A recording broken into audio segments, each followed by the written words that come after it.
네, 안녕하세요. 김종필입니다. 오늘은 딸기 육묘 세 번째 시간인데요. 오늘이 6월 24일이니까 딸기 육묘 유인하는 거는 이번 주나 다음 주 초 정도면 거의 마무리가 될 것 같습니다. 올해는 딸기 육묘의 최적의 조건이 아니었나 모르겠어요. 4월 달에도 그렇고 5월 달에도 그렇고 야간 온도가 많이 떨어졌잖아요. 6월 초에도 아마 그랬을 거예요. 그러다 보니까 런너가 다른 해보다 정말 숫자도 많이 나오고 잘 자랐을 거예요. 대신에 약간 흐린 날이 많고 비 오는 날이 많다 보니까 모주도 그렇고 자매도 그렇고 약간 도장하는 경향이 있었는데 예전에도 말씀드렸다시피 자매 도장하는 게 신경 쓰지 말라 그랬잖아요. 거기다가 뭐 억제제를 친다든가 그런 거 요즘에는 거의 안 하실 거예요.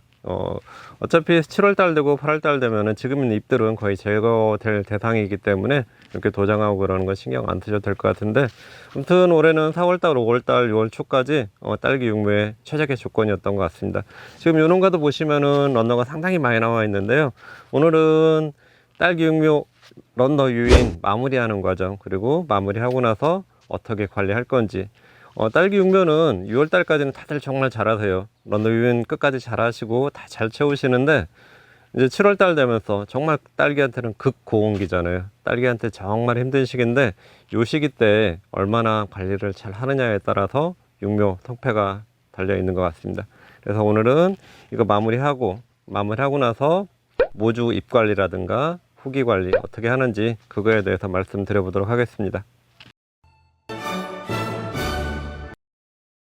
올해 육묘 농가분들이 너무 바쁘시다 보니까는 제때 유인을 못 하신 분들이 많은 것 같아요. 특히 육묘를 이렇게 많이 하시는 분들은 외국인도 쓰고 하다 보니까 인력이 예전에는 수급이 잘 됐었는데, 최근에 아시다시피 외국인들이 많이 못 들어오잖아요. 그리고 있는 외국인들도 뭐 강원도니 이쪽으로 많이 나가다 보니까 일손이 없어서 못 걷는 분들이 상당히 많아요. 지금 요 농가분 같은 경우도 유인 시기를 좀 많이 놓친 상태거든요. 이렇게 많이 엉켜 있어요. 보면은 이거 꽂으려다 보면은 이거 하나하나 풀고 하나 꽂고 하다 보면은 시간이 너무 오래 걸린다. 여기서 한 10m 가는데 1시간 이상 걸리거든요. 그래서 제일 중요한 거는 제때 유인하는 게 제일 좋긴 해요. 시간도 오래 걸리지 않고, 그리고 제때 꽂을 수 있기 때문에 딸기 생육에도 정말 좋거든요. 이렇게 너무 얽힐 때까지 두면은 정말 좋은 건 아니에요. 런너 상당히 많이 나와 있는데 여기 마무리하도록 해보겠습니다.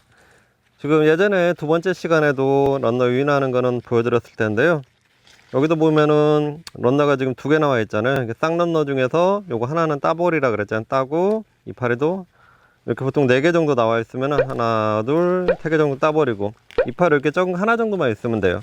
그 다음에 이렇게 유인하시는데, 보면 런너가 항상 이렇게 위쪽으로 들어가 있어요. 이렇게 눌리거나 그러면은 이파리를 누르기 때문에 사용이 좋지 않거든요. 그래서 꼭 위로 올라가게끔 해주시고, 이게 타겹 보이시잖아요. 타겹도 꼭 따셔야 됩니다. 여기 들어가면은 나중에 된다 그랬잖아요. 이렇게 따시고 꽂으시면 됩니다. 이게 뿌리 부분이 상토와 접촉이 되게끔 이런 식으로 하시고요. 그 다음 런너가 이렇게 바로 꽂게 되면 잘 핀도 빠지고 하기 때문에, 그 다음 런너는 그 다음 구멍이나 다음 구멍에를 꽂으시면 돼요. 이런 식으로 유인하시고, 꽂으신 다음에 그 다음 런너는 뒤쪽으로 가지 말게 하시고 앞으로 꼭 나오게끔, 이런 식으로 이제 앞으로 나와 있잖아요. 이런 식으로 하시고,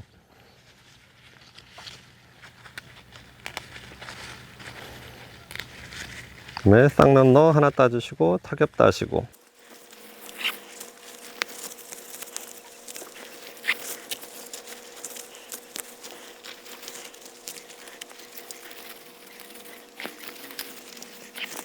이런 식으로 정리해 주시면 되고요. 그다음에 바깥에 거 이렇게 꽂으실 때 안쪽에 보시면 잎이 벌써 몇 개씩 나와 있거든요. 이러다 보면은 약을 이렇게 살포하게 되면 안쪽으로 약이 잘 안 들어가요. 그렇기 때문에 바깥 거 꽂으실 때 안쪽에 잎이 지금 보통 4개, 5개 나와 있거든요. 그래서 2개 정도씩은 제거해 주시는 게 좋아요. 그래서 이런 식으로 2개 정도 따주시면은 이렇게 제거해 주시면 안쪽이 지금 휑하게 보이거든요. 약을 살포하거나 할 때도 약이 잘 살포됩니다. 그래서 해충이라든가 병이 있을 때 쉽게 예방이 되는 거거든요. 그래서 이런 식으로 좀 시간이 걸리더라도 바깥에 거 꽂으실 때 안쪽에 이빨이 꼭 따주시는 게 좋습니다.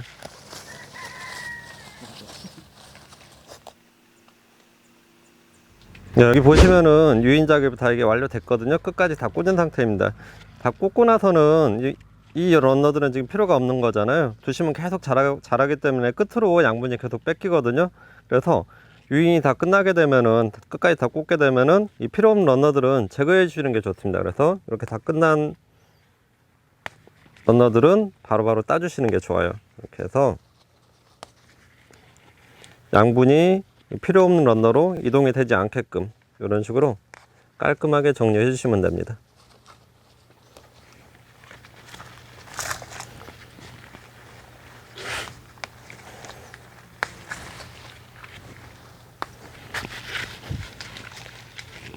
지금 깔끔하게 정리됐잖아요.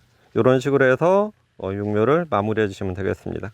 이 작업을 늦어도 6월 말, 아주 늦더라도 7화나 5일 정도까지는 이런 식으로 끝까지 마무리 다 해주시는 게 좋습니다.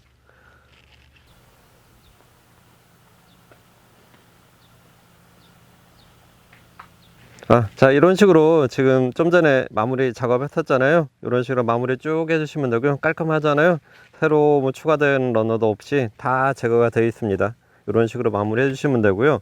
지금 제가 예전에도 말씀드렸다시피 4월달 빠른 분들은 4월 하순부터 이렇게 런너 꽂기 시작하시는데 6월 중순까지는 물 주지 말라 그랬었잖아요. 그래서 요런가도 물을 계속 주지 않다가 이번 주부터 물이 들어가기 시작했어요. 그래서 뿌리가 지금 조금 내려 있거든요. 이제 뿌리 막 내리기 시작했어요.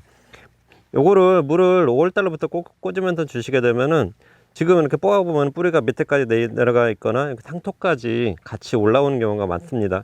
그러다 보면은 7월, 8월 거쳐서 9월달에 심을 때쯤 되면은 밑에 있는 뿌리가 돌돌 말리고 약간 갈변이 됩니다. 그래서 약간 노화되는 경향이 있거든요. 그래서 요런 것처럼 물을 지금 시기에 이렇게 딱 주시게 되면 이제 뿌리 막 내리기 시작하거든요. 요런 식으로 관리하시는 게 제일 좋습니다. 지금 참 물 촉촉하게 지금 다 들어가고 있습니다. 그리고 이게 다 꽂고 나서 보시면은 여기 보시면은 요런 가도 모주 잎 밑으로 처지지 않게 하기 위해서 이렇게 끈으로 이렇게 묶어줬잖아요. 보통 1번묘나 2번묘들이 모주 잎이 이렇게 처지게 되면 그늘이지게 됩니다. 이렇게 끈을 쳐줬는데도 이게 약간 그늘이져 있어요. 그러다 보니까 1번묘나 2번묘들이 많이 도장을 해요. 약하게 자라기도 하고 심할 경우에는 뿌리도 잘 안 내립니다. 그래서 요런 거 나름대로 이렇게 끈을 쳐가지고 이렇게 그늘이 지지 않게끔 했는데 지금 요 시기 때 이제 농가분들이 끝까지 런너를 유인을 다 하고 나서 1번묘나 2번묘들이 그늘이 지지 않게 하기 위해서 이제 모주가 이렇게 큰 역할을 하는 건 아니잖아요. 이미 런너 유인이 다 끝났기 때문에. 그래서 모주 잎들을 제거를 많이 하시거든요. 이거 잘 들으셔야 돼요.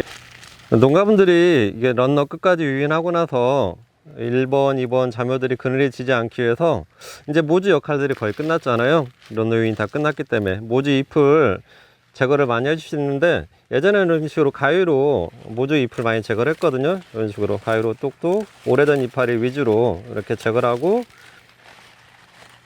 어린 잎들은 두른 식으로 해서 이렇게 그늘이 지지 않게끔 관리를 하셨거든요. 이렇게 되면 햇빛이 잘 들잖아요. 이런 식으로 관리를 많이 했었는데 최근에는 이런 식으로 하다 보니까는 여기 가위 자른 부위가 까맣게 타들어가고 심할 경우에는 런너까지 이렇게 까맣게 타들어와요.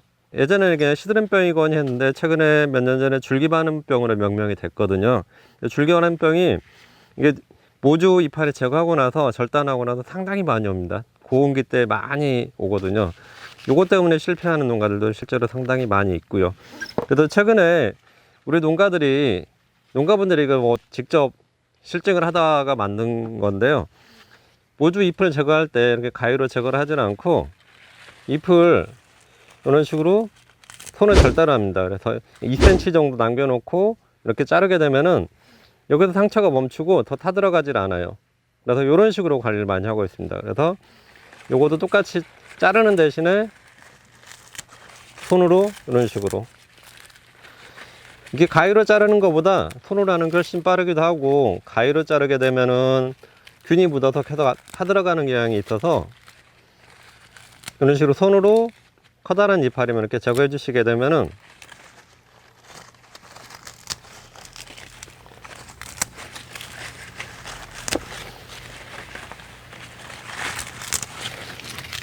이런 식으로 그늘도 안 지고 상당히 좋거든요. 1번묘, 2번묘들도 도장하지 않고 튼튼하게 자랄 수 있습니다. 이렇게 해주시게 되면은 1번 묘부터 끝에 있는 묘까지 고르게 자랄 수 있게 그런 조건을 만들어 주는 거죠. 더 몇 개를 더 제가 해보도록 하겠습니다.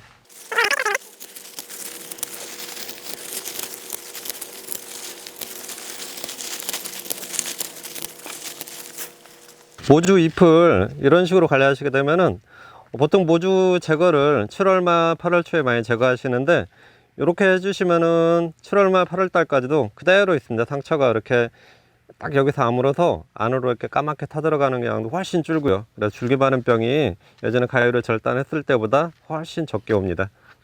조금 가위로 자르면 속도는 조금 빠르긴 한데, 줄기반응병 많이 오니까 귀찮더라도 이런 식으로 해주시면은 모주 튼실하게 키울 수 있거든요. 좀 이런 식으로 관리해 주시면은 정말 예전에 했던 방법하고 많이 비교가 되실 겁니다.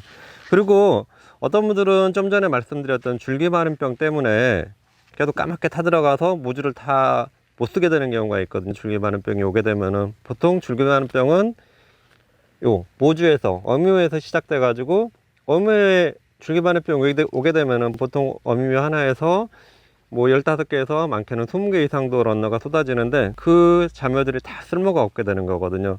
그래서 줄기마름병을 좀 사전에 막아보자 해가지고 런너 다 꽂고 나서 6월 말이나 7월 초에 모주를 없애버리는 분들이 상당히 많아요. 근데 줄기마름병 일부는 막을 수는 있겠지만은 7월 달에 어미묘로부터 양분을 얻어가지고 자묘들이 크는 거하고 그냥 자묘에서 양액 줘가지고 크는 거하고는 속도가 정말 차이 나거든요. 생산량도 나중에 정식을 했을 때 차이도 많이 나기 때문에 6월 말 7월 초에 어미묘 재개하는 거는 정말 좋은 방법은 아니에요. 그래서 어미묘는 7월 말 8월 초까지 이런 식으로 관리해서 그때쯤에 한꺼번에 싹 제거해 주시는 게 좋습니다. 고운기 병해충 관리는 어떻게 해야 할까요? 예, 딸기 같은 경우는 고온성 병이 상당히 많아요. 보통 겨울철에 우리가 딸기 재배할 때도 뭐 흰가루병도 있고 뭐 탄저병도 있고 시드름병도 있는데 그렇게 심하진 않거든요. 주로 이제 고온성 병들이 아까 말씀드렸던 줄기반응병도 마찬가지고 탄저병도 그렇고 시드름병도 그렇고 보통 고온기 때 많이 오거든요. 그래서 딸기 육면은 지금까지는 정말 대부분 다 잘하세요. 정말 내가 실수하지 않는 한은 6월 말까지는 정말 잘하시고 이렇게 끝까지 유인도 잘하시고, 근데 이제 7월 달에 이파리 절단하고 나서부터 줄기마름병부터 시작해서 탄저병도 오고 시드름병도 오고 해서 병이 정말 많이 오는 시기입니다.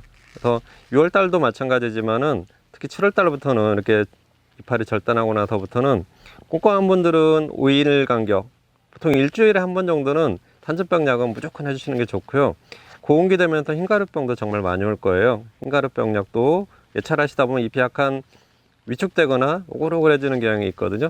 탄저병이 흰가루병이 보이실 거예요. 흰가루병 약도 바로 해주시는 게 좋고요. 시드름병 약 같은 경우에는 약이 등록된 게 많지는 않아요. 시드름병 약은 연면십으로는 잘 방제가 되지는 않기 때문에 관주 처리를 보통 많이 하시는데, 예전에도 두 번째 시간에도 말씀드렸다시피 시드름병 잡는다고 코사이드나 그다음에 스포로곤 이런 거 자주 하시게 되면은 철결핍 많이 나온다 그랬잖아요. 관주 처리용 약제는 한 번 정도만 해주시는 게 좋아요. 그래서 코사이드를 한 번 해주시고 또 코사이드 하지 마시고 그다음에 시드름병 약으로 스포로곤 약 한 번 해주시고 이런 식으로 번갈아 가면서 한 번 정도씩만 해주시는 게 좋습니다. 그래서 제일 무서운 탄저병, 시드름병, 그다음에 줄기마름병, 흰가루병 병은 그 위주로 좀 중점적으로 관리를 해주시고요. 이제 8월달 되고 7월달 넘어서면서부터 응애 진딧물은 계속 지속적으로 나올 거고요. 8월 되면 조금 선선해지기 시작하면은 주변에서 나방들이 많이 들어올 거예요. 그래서 나방약도 같이 병행해 주시는 게 좋고요. 그다음에 역병 같은 경우도 뭐 많지는 않은데 역병 같은 경우도 7월달에 한번, 8월달에 한번 두 번 정도 예방 차원에서 관주 처리 약제 주로 많이 나오거든요. 두 번 정도 해주시면은 정식 포장 가서도 거의 발병이 없으니까 역병은 두 번 정도 예방 차원에서 약제 관주 처리 해주시는 게 제일 좋을 것 같습니다. 그리고 선충 같은 경우도 이렇게 고설 육묘했다고 해서 선충이 없는 경우가 아니거든요. 형태로만 봐서는 이게 어미용, 모주용 상토도 새상토고 자묘용도 새상토고 하기 때문에 완벽하게 소독이 됐던 상토잖아요. 화분도 소독하고 푸트도 소독하고 핀도 소독했고 다 소독을 했기 때문에 상토가 새 거라서 선충이 없을 거다라고 생각하는데, 이게 모주에서 따라오는 경우는 가끔 있고, 이게 딸기 런너가 차가운 거 좋아한다 그랬잖아요. 그냥 틈새로 밑으로 잘 기어 들어갑니다. 그래서 바닥까지 닿아 있는 런너들이 밑에 부분 좀 있을 거예요. 그런 데서 선충이 많이 따라 올라오거든요. 그래서 선충도 예방 차원에서 역병처럼 관주 처리용 약재들이 상당히 많이 나오고 있어요. 그래서 한 번이나 두 번 정도 육묘기 때 이렇게 관주 처리해 주시면은 선충도 어느 정도 예방이 가능합니다. 화분화에 따른 양액 관리는 어떻게 해야 할까요? 네, 8월 달 되면서 이제 화분화 시작되는 시기잖아요. 그래서 8월 달에 어떻게 관리하느냐에 따라서 화분화가 빠르고 늦고 그런 식으로 결정이 되거든요. 그래서 화분화 준비는 보통 8월 달부터 초부터 바로 시작하시는데, 정말 안정적으로 화분화 시키려면은 7월 하순 정도부터 관리하는 게 좋은데, 화분화 조건이 예전에 교육 시간에도 말씀드렸다시피 체내, 딸기 체내 저질소 조건, 그 다음에 날씨 단일 조건, 저온 조건, 이 세 가지 조건이 잘 맞아 떨어져야 되는데, 우리가 단일 조건은 어떻게 할 수가 없어요. 우리가 이게 일조 시간을 어떻게 조절할 수가 없는 거잖아요. 그거는 그냥 무시하셔도 될 것 같고, 만약에 내가 단일 조건을 만들어 주겠다 하면은 정말 여기는 암막 처리를 해야 돼. 아예 빛이 하나도 안 들어오게끔. 그래서 현실적으로는 정말 불가능한 것 같고요. 대신에 이제 저온 조건은 8월 중순 넘어가면은 온도가, 야간 온도가 한 23도 이하로 떨어지기 시작할 거예요. 이때부터 화분화가 차츰차츰 일어난다고 생각하시면 되고요. 그거는 이제 날씨에 조금 의존을 많이 해야 되는데, 우리가 인위적으로 조절할 수 있는 거는 양액 부분이에요. 좀 전에 질문하셨다시피 양액은 우리가 인위적으로 조절을 할 수 있는 거잖아요. 그래서 양액 조건 중에서 이 딸기 체내의 질소 조건은 질소준을 떨어뜨려야 된다 그랬잖아요. 그러려면 어떻게 해야 되겠어요? 우리가 주는 질소를 조금 줘야 되는 거잖아요. 예전에 교육할 때 양액 조성표 아마 보여드렸을 거예요. 양액 조성표에 A통에 질산칼슘, 질산칼륨 들어가고 B통에도 질산칼륨 들어갈 거예요. 그래서 쉽게 생각하시면 돼요. 그 양액 조성표 A통, B통에서 질제 들어간 것만 다 빼시면 돼요. 그래서 A통에서 질산칼슘, 질산칼륨을 빼버리시고, B통에서도 질산칼륨 빼버리시고, 그리고 양액을 다시 타시면 돼요. 그럼 질소를 정말 거의 안 주는 거잖아요. 그래서 얘네들이 먹을 수 있는 질소를 확 줄여주는 거죠. 요거를 보통 8월 초부터 해도 되는데, 그렇게 되면 조금 늦어지는 경우도 있어요. 이게 질소를 끊어도 이게 화분에 양분이 계속 남아 있거든요. 그래서 안정적으로 가려면은 7월 20일 정도에 이렇게 양액을 갈아타시면 돼요. 그래서 A통에는 그렇게 되면 철밖에 안 들어가는 거잖아요. 두 가지를 다 빼버리기 때문에 이런 식으로 관리하시면 안정적으로 이렇게 체내 질소 수준을 낮출 수 있고요. 근데 7월 20일경부터 우리가 보통 9월 중순에 정식할 때까지 한 거의 2달 가까이 가는데, 질소를 아예 끊어버리면은 얘네들이 약간 노랗게 돼요. 질소가 너무 없다 보니까 약간 질소결핍 비슷한 증상이 오거든요. 옛날에는 그렇게 노랗게 된 묘가 좋다고 그래서 농가분들이 화분화 잘 됐네, 좋은 묘네 하면서 많이 심으셨는데, 그런 묘를 정식하게 되면 실제로 수량이 조금 떨어지는 경향이 있어요. 그래서 너무 이렇게 노랗게 된 묘는 좋지 않기 때문에 8월 중에 한 2회 정도 질소가 있는 양액이라든가 비료들을 관주 처리 2번 정도 약하게 해주시는 게 좋아요. 0.6이나 0.7 정도 EC 맞춰가지고 관주 처리 2번 정도 해주시게 되면 너무 노랗지 않은 묘가 되는 겁니다. 이런 식으로 관리해 주시면은 화분화는 8월 중순 넘어서 고온이 계속 지속되지 않는 한은 화분화 시키는데 큰 문제가 없을 것 같습니다. 네, 답변이 되셨습니까? 네, 감사합니다. 현장에서 육묘 쪽으로 이제 세 번째 시간인데요. 요거로 이제 아마 마무리가 되지 않을까 생각이 되는데, 아마 기회를 또 제공해 주신다면 8월 달 정도 한 번 더 찍을 수 있을 것 같은데, 아마 지금 정도 이제 마무리 해도 될 것 같긴 해요. 제 교육으로는. 아까도 말씀드렸지만은 육묘를 6월 말까지는 정말 잘하세요. 정말 극고온기도 아니고 약간 선선한 부분도 있고 야간에는. 그래서 지금까지 육묘를 정말 잘하시는데, 지금까지 잘한 게 끝이 아니거든요. 정말 선수분들은 7월, 8월 나갈 때까지 이 고온기 때 잘 버티시는 분들이거든요. 이때 관리 잘하는 분들. 그래서 이렇게 아까 잎 관리도 조금 귀찮지만 꼼꼼하게 다 이렇게 잎 잘라주시고 손으로, 그 다음에 병해충 부분, 특히 고온성 병에 탄저병, 시드름병, 중이마늘병 이런 예방을 잘 하시는 분들, 그다음에 해충 방제 잘 하시는 분들, 정말 요 시기 때는 육묘장 뭐 바쁘시다 그래가지고 한 일주일 뜸하게 안 오시고 그러면은 바로 망가집니다. 그래서 날마다 아침이라도 꼭 살피시고 하셔서 병이 있는지 외찰도 잘 해주시고, 예방 차원에서 약제 살포도 잘 해주시고, 그리고 아까 좀 전에 질문하셨듯이 양액 부분 화분화 잘 시켜야 되잖아요. 그래서 잊지 마시고 7월 한 20일경 내가지고 양액도 좀 바꿔 타시고, 이런 식으로 해서 우량묘 키우셔야 되고, 그 다음에 이거 지금 잎이 이렇게 다 땄지만은 또 7월달 되고 하다 보면 잎이 빽빽이 차요.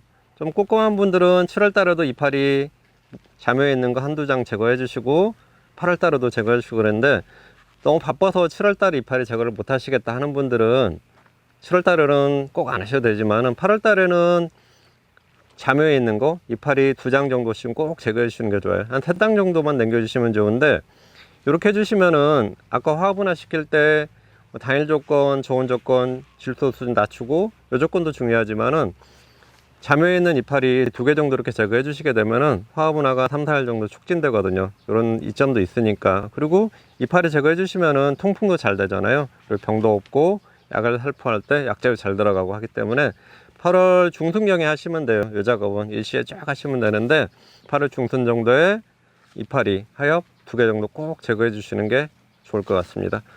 아무튼 앞으로 이제 정식하려면은 한 2달 반, 2달 반 조금 더 남았네요. 2달 반 정도 남았는데, 요 시기 때 지금까지 잘 해오신 거 유지해야 되잖아요.